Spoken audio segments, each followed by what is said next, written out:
Hello everyone. Social reality is out there. It is measurable. It is knowable.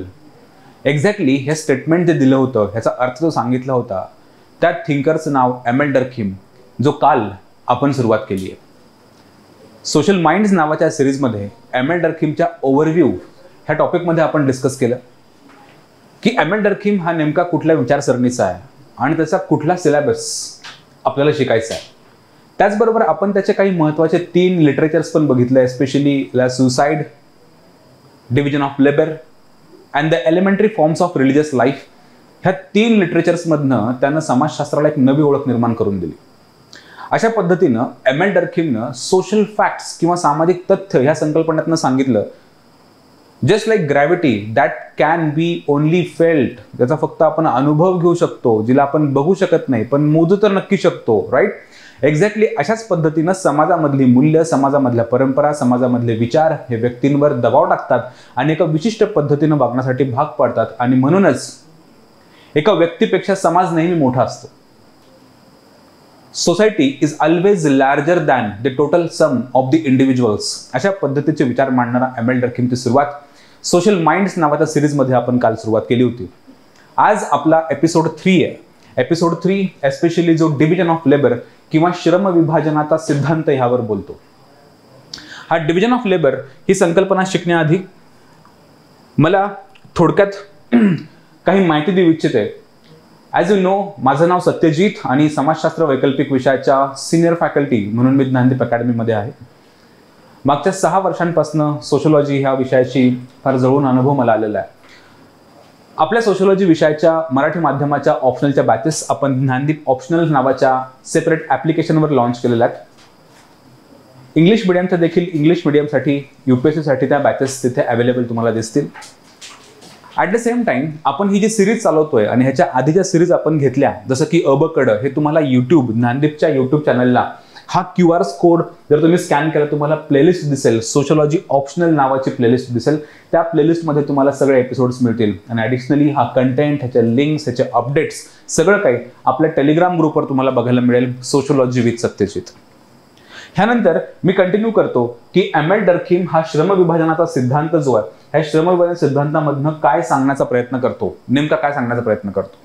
तुम्ही कधी imagine केलंय का की एखादा ॲम्ब्युलन्सचा ड्रायव्हर हा सर्जरी का करू शकत नाही, किंवा एखादा डॉक्टर हा ॲम्ब्युलन्स का चालवत नाही? तुम्हाला वाटेल फार नॉनसेन्स, काय प्रश्न आहे हा. ड्रायव्हर आहे म्हणून ड्रायव्हर आहे, राईट. डॉक्टर आहे म्हणून तो सर्जरी करतो. एक्झॅक्टली. एक डॉक्टर सर्जरी का करतो किंवा ॲम्ब्युलन्स का चालवू शकत नाही आणि एक ड्रायव्हर हा सर्जरी का करू शकत नाही, ह्यावर उत्तर दिलंय एमेल डर्खीमनं. आणखी तुम्हाला ऑब्झर्वेशन तुम्ही ऑब्झर्व केलं असेल की सध्या IT कल्चर आणि एटसेट्रा इज अँड किंवा वर्क फ्रॉम होम, आणि ह्यामध्ये जो काही ई-कॉमर्स आहे किंवा जो प्लॅटफॉर्म किंवा गिग इकॉनॉमी आहे, एस्पेशली झोमॅटो आणि एटसेट्रा, ह्या फूड डिलिव्हरीच्या सर्व्हिसेस आपल्या घरापर्यंत फूड डिलिव्हर करतात. तुम्हाला काय वाटतं की फूड डिलिव्हरी, झोमॅटोचा फूड डिलिव्हरी एजंट असो किंवा एखाद्या IT कंपनीमध्ये सॉफ्टवेअर इंजिनियर असो, ह्या 2 प्रोफाईल्स पैकी कुठली प्रोफाईल महत्वाची सोसायटीसाठी? What do you think? एक झोमॅटोचा डिलिव्हरी बॉय की एक इंजिनियर? तुम्हाला ऑब्झर्व होईल की समाजामधल्या just like a team, we work as a team, प्रत्येक एक कॅरेक्टर, प्रत्येक एक रोल, एक प्रोफेशन हे प्रत्येक महत्वाचं आहे. जसं क्रिकेट टीममध्ये बॉलर महत्वाचा का, बॅट्समन महत्वाचा का, फिल्डर का, wicket keeper, we cannot say that. Actually they work as a team and the complete team is important. आणि individual is not greater than the team, rather team is always greater than that individual player and his profile. मग हे division of labour नावाच्या संस्थेचा अभ्यास करण्याचं एमेल डर्खीमनं ठरवलं. त्याचा अभ्यास ऑलरेडी आधी ॲडम स्मिथ नावाच्या इकॉनॉमिस्टनं केला होता. According to Adam Smith, and economist, की श्रमविभाजन, की कुठलं काम कुणी करावं हे कसं ठरतं, तर ते आर्थिक आयामांच्या आधारे ठरतं. Economic parameters. शक्यतो व्यक्ती they compete for the larger रेन्युमरेशन.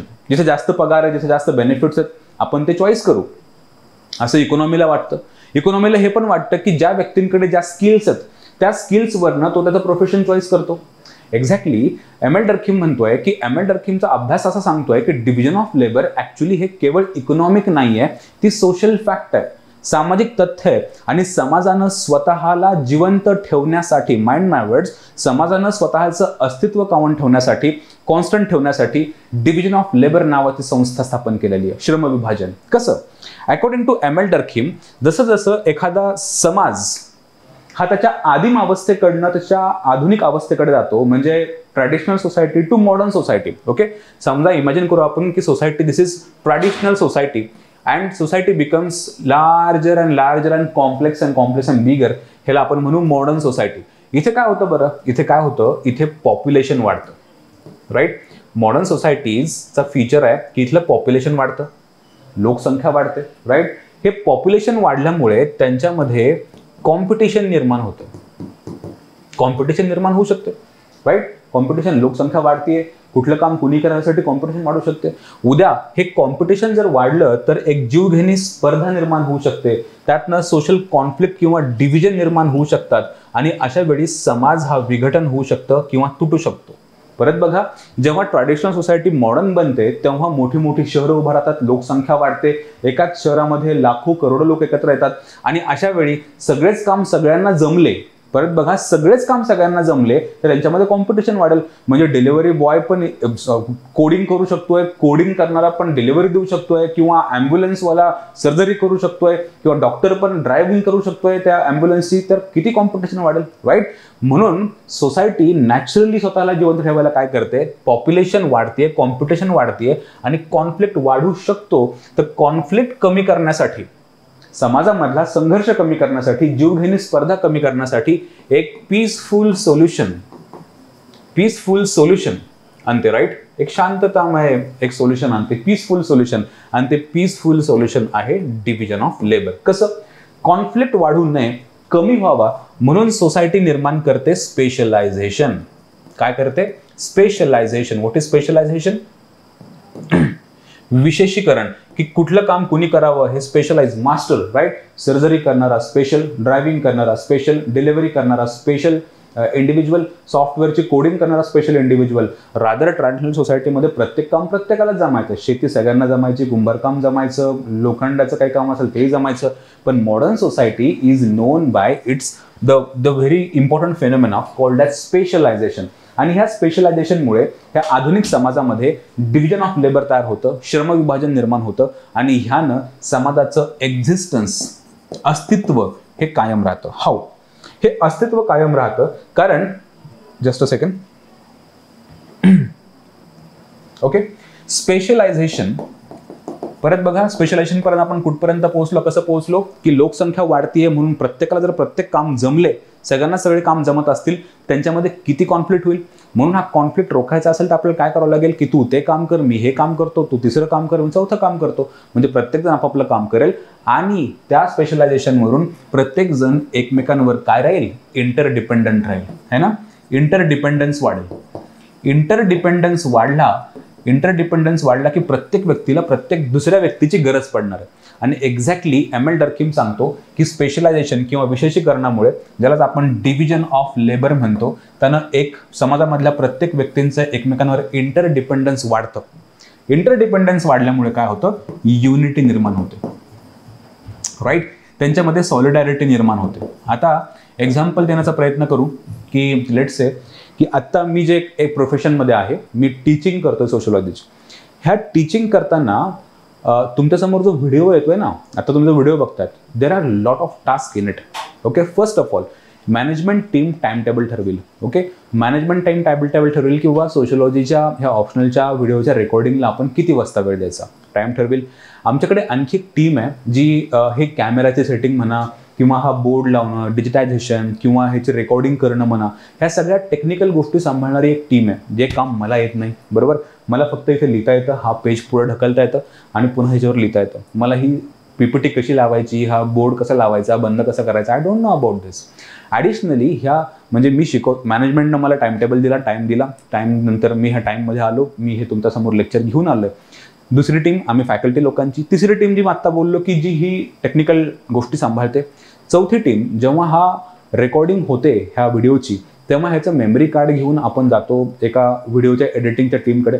ती व्हिडिओ एडिटिंगची टीम काय करते, त्यातला आवाज व्यवस्थित सगळं काही करते, ती यूट्यूबला अपलोड करते, टायमिंग ठरवते. हे सगळं काही सिस्टमॅटिक का चालतं, कारण प्रत्येकजण प्रत्येकाच्या कामामध्ये व्यवस्थितपणे ते पार पाडतंय. आता जर मी एकटाच सगळं करत बसलो असतो, टाइम टेबल पण मी ठरवणार, कॅमेरा पण मी सेट करणार, हे पण मीच लावणार, व्हिडिओची एडिटिंग पण मीच करणार, यूट्यूबला टाकणार, रादर ते किती अवघड गेलं असतं आणि हे मला तसं जमत नाही, राईट.